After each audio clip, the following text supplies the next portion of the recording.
So some people rely on religion to find meaning with these conditions and limitations, and others, such as myself, rely on art.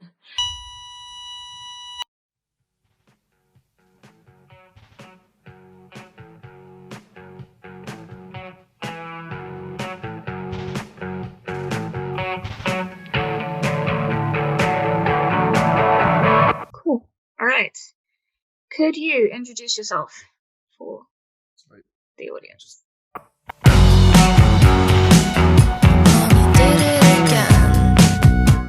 Isabella Inskip. My name's Frances. Hi, my name is Hannah Griss. I'm Amelia. So I'm Will. Hi, I'm Fiona Gray. I'm Imogen. Ophelie Napoli. My name's Isabel. Hi, my name's Olivia Joe. Hi, I'm Misra Cara. Yeah, so I'm Rhiannon. I'm Mia. My name is Emily. Hi, I'm Danny. Cut that out.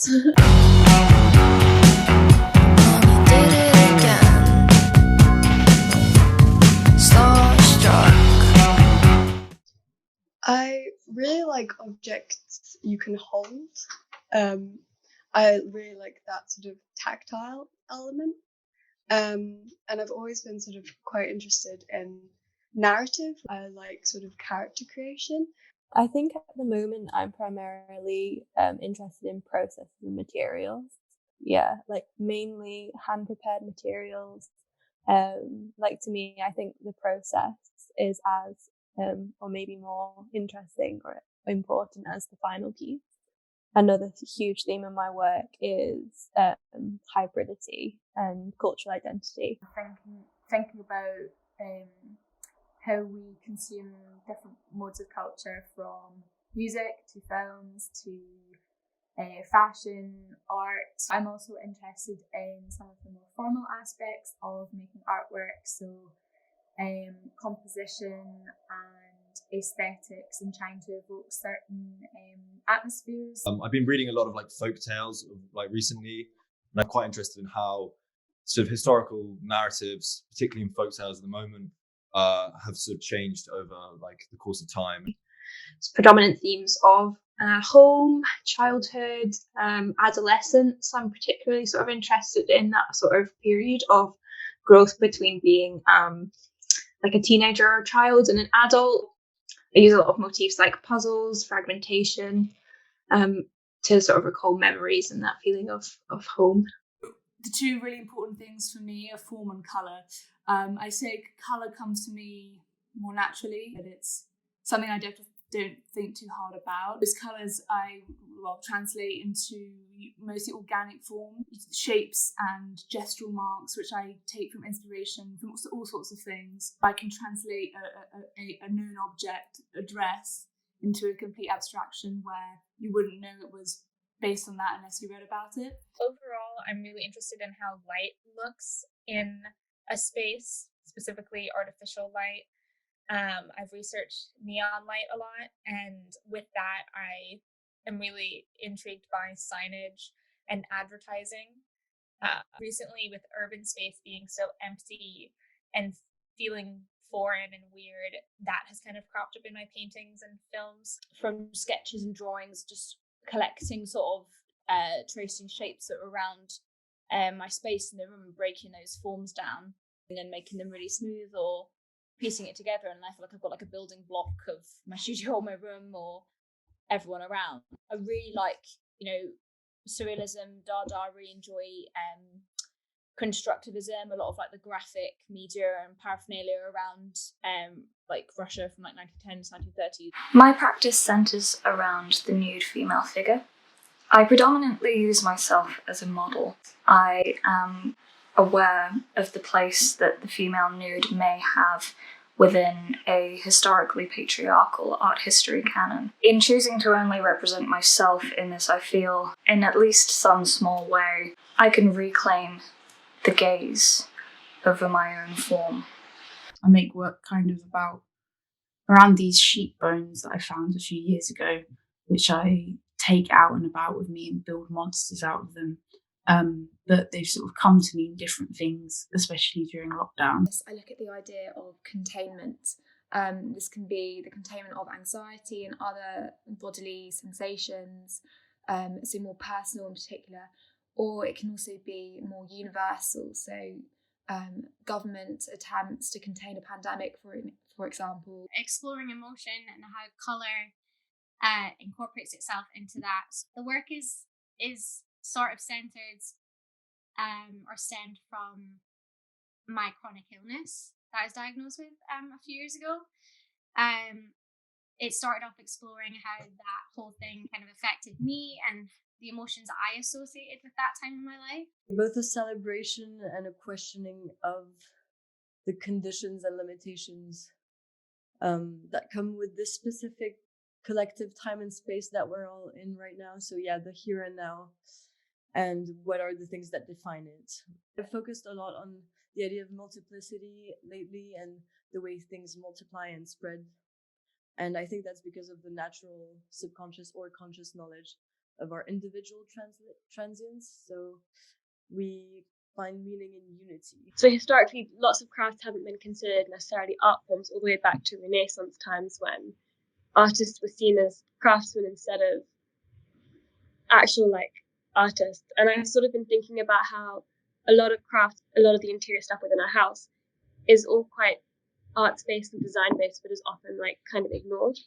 The way that my current work really began was just me sitting in my room and thinking, how am I going to adapt my art practice? I could hear people above me shuffling around. I just started to think about all these bodies that were all around me and how I felt so incredibly isolated, but then paradoxically at the same time, I was completely surrounded by other people. So I've started to really think about this liminal space of the lockdown domestic and how we're all connected somehow in this collective isolation.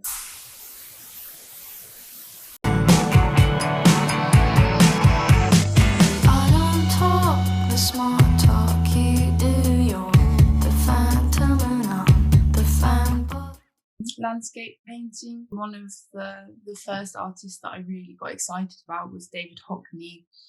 Going to his show in 2011. I'm influenced by the crags, by the kind of ever-changing colour. Interesting rock formations really interest me. And I've recently got really into evolution through finding a YouTube channel called Eons, which has really concise videos about different species and interesting fossils. I really love the paintings of Ed Ruscha and Edward Hopper because of their kind of the way they create space and their use of light and color. I love old noir films from the 40s. Lately I've been enjoying 90s erotic thriller films. I'm really interested in the Celtic revival as a sort of historical period and the way that these Celtic stories were being reimagined. In terms of contemporary, I'm really interested in Rachel Whitetrade and her sculpture. I find them really inspiring in this sort of dealing with negative space and absence as a theme. I remember reading lots of Lauren Child picture books as a child, and picture books have always been something that really interests me. They also have to have narratives and not people and things.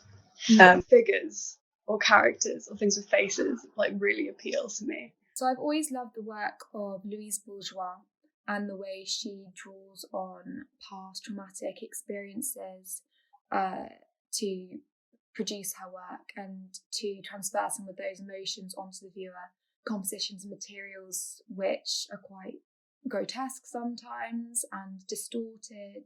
Helen Frankenthaler, she's known as a colorist and vast abstract scapes. I also particularly am interested by her technique of the stain painting method, where she would pour and mop paint onto unstretched, unprimed canvas, almost like a dyeing technique.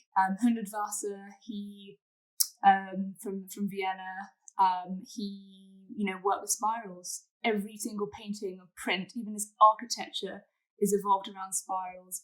He never had any straight lines in any of his work or his architecture. One thing that he's went on to do following the sort of decorative tradition in Austria was he would then emboss bits of gold or silver onto the canvas. The artist that's inspiring me most is Christopher Philly, I'd say, because a lot of his ideas about like cultural identity and materials is very aligned with what I'm doing. And film's huge as well. Like I spend most of my time just screenshotting stills and drawing them, and they like influence my compositions a lot. I've been really influenced by the work of Dominique Pettigard. He creates these beautiful audio narratives where he puts in snippets of recordings of domestic life. So you'll just hear like a child run by or a voice, almost like ghostly characters. And this whole idea of like this ghostly unseen figure is something that is reflected quite a lot in my painting. Is this idea that you know someone's on the other side of the wall, but you don't actually know who they are. Like, you know, you have neighbors, but I don't know about you, but I wouldn't recognize my neighbors most of the time. So it's like this ghostly companion that we have. Yeah, I've lately been very interested in the work of Lee Bull because I think she's asked herself a lot of the same questions I have theoretically. Then David Almeida, I think, is really interesting because he's managed to create sort of closed systems between within a single object. Then I think in terms of theory, also Richard Long and Gormley are really inspiring because of the humility in their work. I think that's really important. And Eva Hesse, I really like how absurd her work is. So yeah, I really like her too. I don't play quite like you do. You're the diamond and the games are on. Drawing's kind of been the main thing.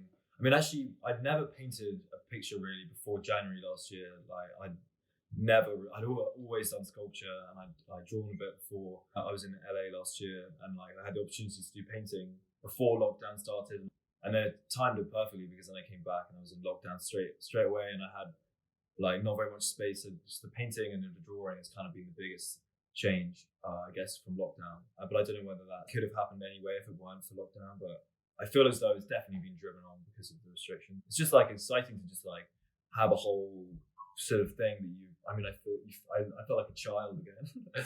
For this project, lockdown was a real push to like start 3D printing. It's something I've always sort of thought was really cool. That aspect is a really positive push. Making it digital really gave me back a sort of lease of life that was taken away with COVID. I've moved from being predominantly a painter into film work and photography. Something I love about film is the ability to portray movement. It's so entirely different from the organic process of painting. I really enjoy challenging myself like this. Because of the lack of studios and all this, so I'm forced to make my work smaller, focus maybe more on photography can bring a whole new dimension to an object that has a different presence in the three-dimensional realm.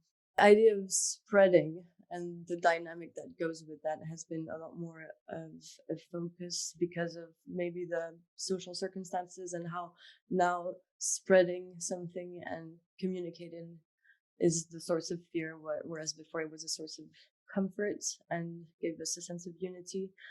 So I think my subject matter has maybe become a little more, I wouldn't say pessimistic, but I guess I'm not doing as much printmaking as I would like to be doing.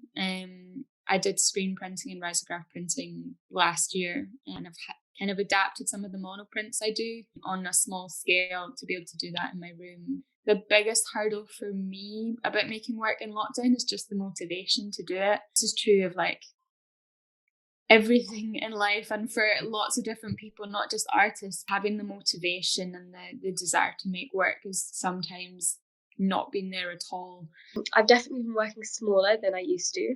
Part of that's a space problem, and I've been doing a lot more printmaking than I did beforehand, partly because I acquired a printing press and some actual ink, which was nice, and also partly because it's just quite hard to do sculpture work from home sometimes, and I'm trying to work out how to work smaller. Which my work has changed a lot, mostly because I've started painting again. My family put a ban on me blasting my strange soundscapes through the house, so I started to paint instead. But painting has definitely been something that has grown in my practice since the lockdown, just because I found it to be one of the most accessible mediums to work with from home. At the moment, obviously with the doors locked, it's like sort of like looking about what's in your space or what you have available, or it's given me an opportunity to sort of go back and reassess old work and bring things back out. Like it doesn't have to stay like dormant. There's a bit of it at work, so I can take that and bring it into the more present day. It doesn't need to just stay. So the biggest changes being the scale I work on. I've had to minimise because I don't have room to build and stretch a large canvas. It sounds ridiculous, but there's been that inhibitor of like, I can't make mess everywhere because it'll have consequences. So that's been a limiter, but I haven't let it, bog me down. You've got to adapt always as artists. And I plan to maybe upscale to maybe a metre long by 50 centimetre canvas. Different ideas are developing that I wouldn't have normally gravitated to because of it. And I'm yet to see a positive outcome because I've got still in sort of process and experimentation mode at the moment. But I'd like to hope that in a few months I start to produce work that I'm really happy with. Over the last year, obviously, like with the pandemic, it's been interesting to say the least. I feel like I'm kind of like by myself in this, but I've enjoyed working from home. I felt a lot of anxiety about going into the studios over the last few years, and it wasn't really something I enjoyed, but getting to work from home has actually really worked in my favor. I'd say probably the most challenging thing is just getting art supplies. It's really difficult. I know it's pretty like first world problem, but it's when you're an artist and you rely so heavily on like physical materials, that's probably the hardest thing. Pressure poets, priceless smiles, cutting edge, entertainment, foolish antics, antique fragile fruit, So because I've been looking at collage, I've been researching and exploring the work of Hannah Hock. She's a Dada collage artist, and I really like how she's merged humour and politics, creating a really satirical response. I like how she cuts out bits from newspapers, sticks them all together, and kind of makes fun at politics and the contemporary landscape. In particular, I really like The Beautiful Girl, made in 1920, and of course her most famous piece, cut with the Dada kitchen knife through the last Weimar beer belly cultural epoch in Germany. Mouthful. It's called Face Eater by Dana Schutz. It's one of her paintings from like 2004. It's really cool. It's just a head eating a bunch of bodies. Her work is really cool, and the colors that she uses are really bright, and it's just a bit of a juxtaposition to the actual meaning behind the paintings, and so it's pretty cool.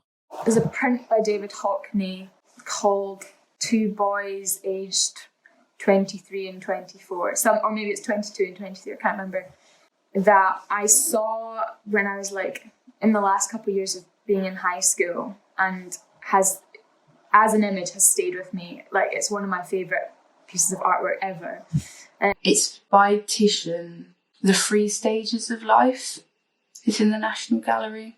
It's a really, really beautiful, kind of sexy painting of birth, young lovers, and death in the background. I think my favourite art object at the moment, it's not quite as profound, but it's my smiley faces that live on my desk. Just because they're like, I don't know, they're like happy, and I enjoy them, and they kind of remind me that I should be happy when I'm sitting at my desk studying every day, stuck inside. I'm reading a book at the moment called like A Little Life, which I'm really enjoying.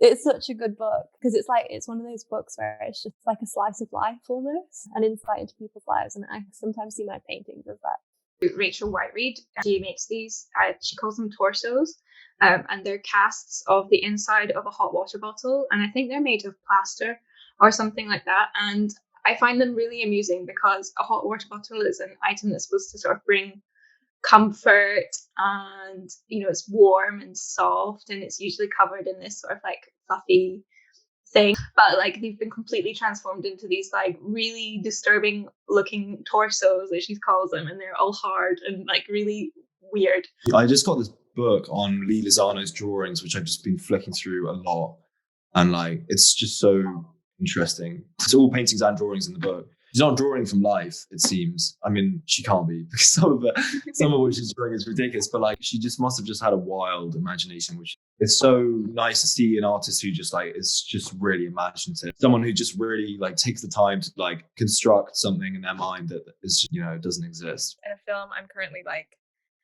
love/struggling with is Showgirls, the famous 1995 flop. It's like so funny and weird. The director had previously been like really successful. It has such a high budget. There's so many things that are really good about it, but it just like fails. And the last exhibition I got to go and see last term was probably the Walk Don't Wait, like Leith Walk in the Out of the Blue Drill Hall. I really liked the colours. It was about the indoorification of outdoor spaces. It was like a busy traffic crossing with the zebra markings on the floor, and they'd use the lanterns to make street lamps, like the empty Riso cartons. I thought that was so cool. A music video for Don't Judge Me, directed by FKA Twigs and Emmanuel Ajay. The entire thing is a cinematic masterpiece. Music videos in themselves are these really gorgeous art forms. You can take someone else's musical poetry and create something visually gorgeous with it.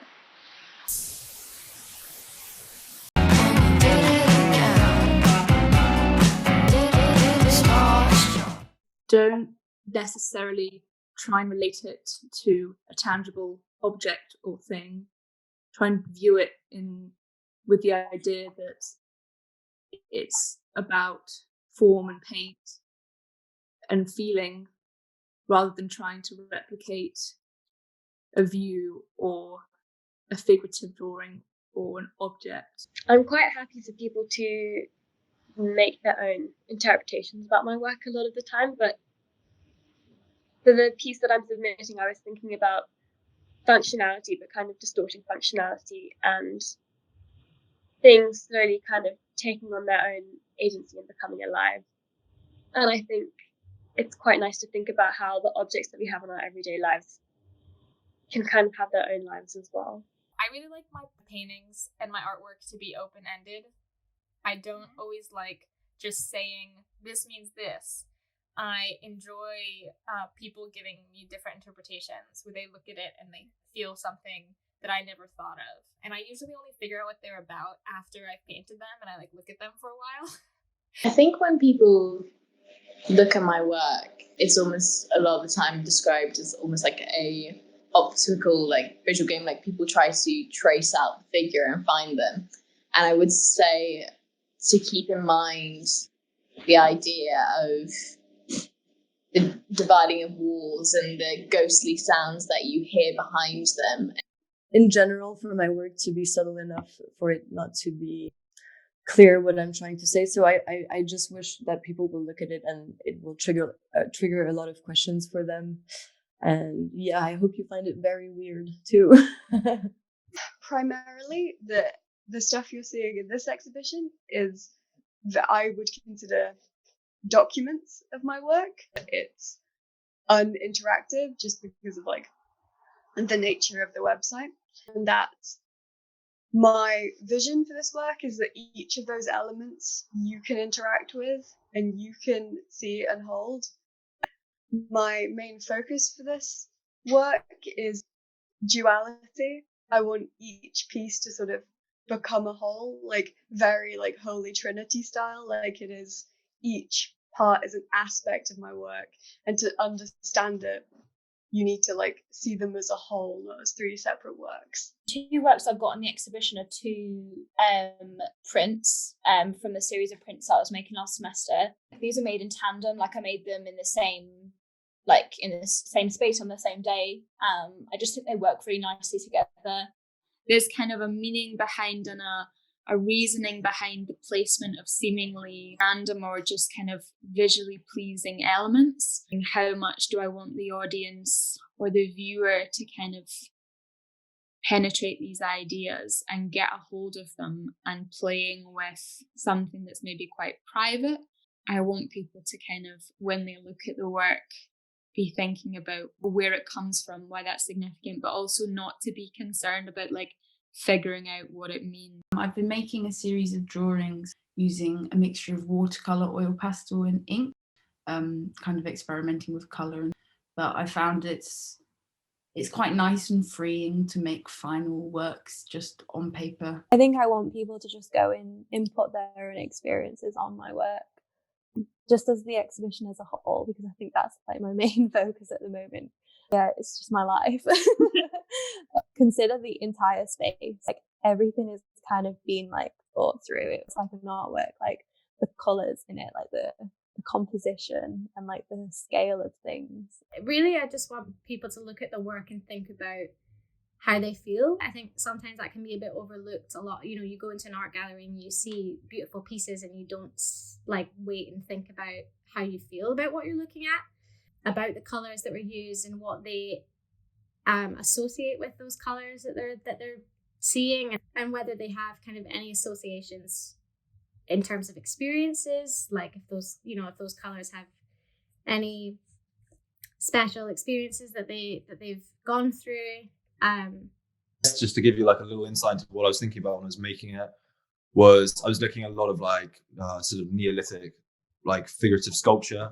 And then I guess the way I'm displaying it is just like I want to play around with the scale. It's something I'm quite interested to do. And also I'm supposed to be 3D scanning it this weekend. So there seems as though there's quite a lot of scope to like alter the textures through the 3D scanning process. I would definitely like to invite them to get involved with the project. And if they want to add in more puzzle pieces, they can absolutely get in touch and I'll send some out to them to contribute.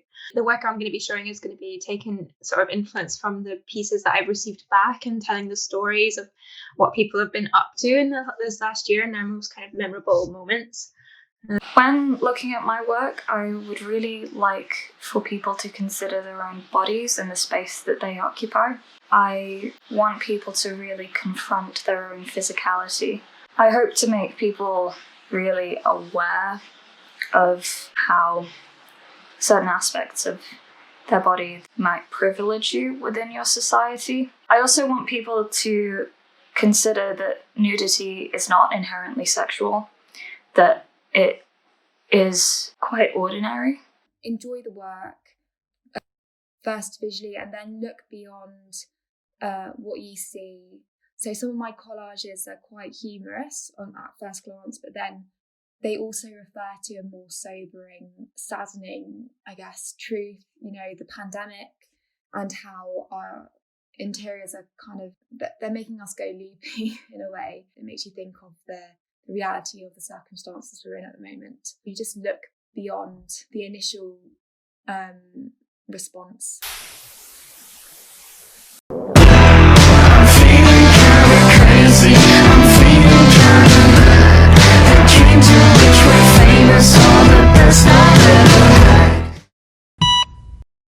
I think that's actually one of the most valuable things about art school, like, is the connections you make with other people. With those flash eyes from behind the bar.